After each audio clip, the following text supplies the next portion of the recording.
We've moved on from the cover crop over to the two reference crops that we now have. Those of you remember the first open day will see the change in program we've got.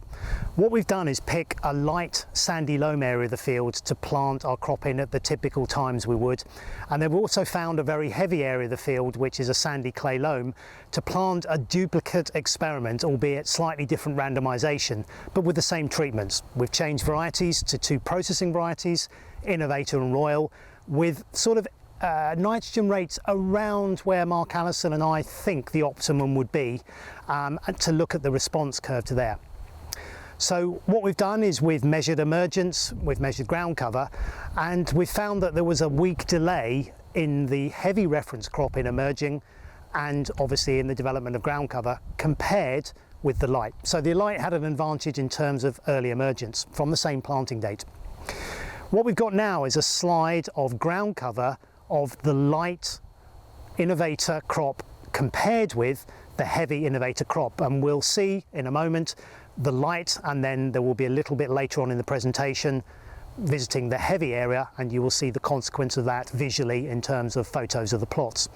So you will see that basically with very low levels of nitrogen, the noughts, then on the light style the Innovator and Royal are struggling to get to more than 70 to 80% ground cover.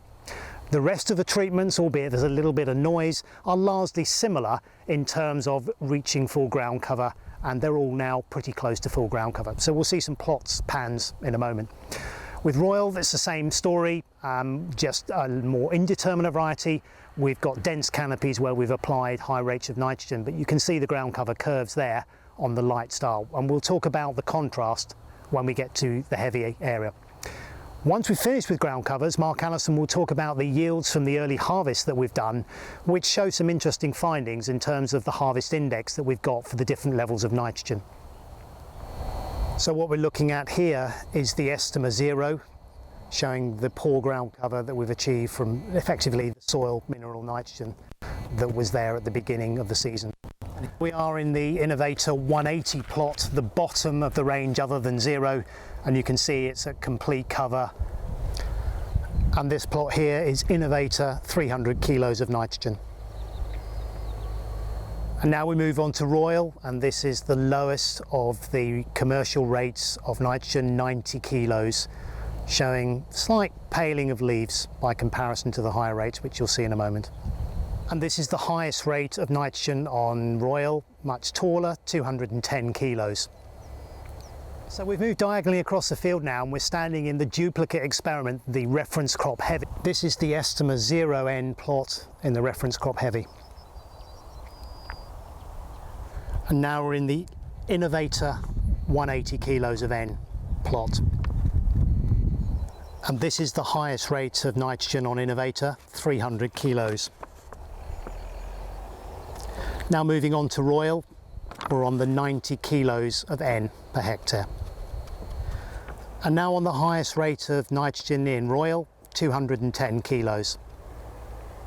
Marc has previously discussed the ground cover development in the experiment, and there are some really quite interesting effects of the varieties, the nitrogen, and also the soil texture on the development of the ground covers.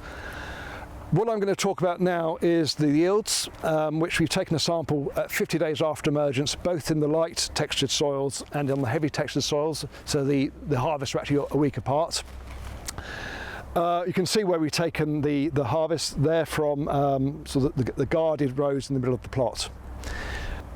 Talking in the averages, you have the data on the slides in front of you, just talking about the averages. The yields of the lighter textured areas are on average larger than on the heavier textured soil. But what we see in both experiments, on the light and the heavy, is a sort of classic response of potatoes to nitrogen, particularly in relation to variety. So we can see in both Innovator, which is a determinate variety, and Royal, which is an indeterminate variety, the yield increases up to a plateau, and then as you apply more nitrogen, it starts to decrease. So this experiment is already showing that there are optima for nitrogen application rates. And also, if you look at the harvest index of these crops, this also shows you that as you apply more nitrogen, the harvest index decreases. So although the total biomass may be increasing with more nitrogen, a smaller and smaller proportion of that is allocated from the tubers. And I guess the key to making good fertiliser recommendations is to make sure your canopy is big enough to last the season you want it to last for, but it's also partitioning as much as possible into tubers where the yield is. Just a couple of other things I'll mention in relation to these experiments. One of the things we measured in both the light end of the experiments and the heavy end was we looked at planting depth and how that varied between the two sides of the experiment. So this experiment was hand planted, and we were expecting on the heavy end of the experiment there to be perhaps more variation in planting depth. And in fact what we found there wasn't. And this is sort of good because it shows that the methodology we use is very robust. But what it doesn't explain is why we got the difference in emergence dates. And again, we've taken soil samples from here, which hopefully will explain by looking at things like porosity, bulk density, soil moisture, whether that can explain some of the differences in emergence. The other thing we looked at in this experiment was the effects of nitrogen and texture on stolon length in Estima. And the data are shown on the slide, and what this shows, I think quite interestingly, is that you increase the nitrogen rate from 0 up to 220 kilograms of nitrogen, the stolons get longer, but soil texture has very little effect on either the mean stolon length or the range in stolon lengths we find in the Estima crop. And again, this can be linked back to work that Simon Smart has done on greening.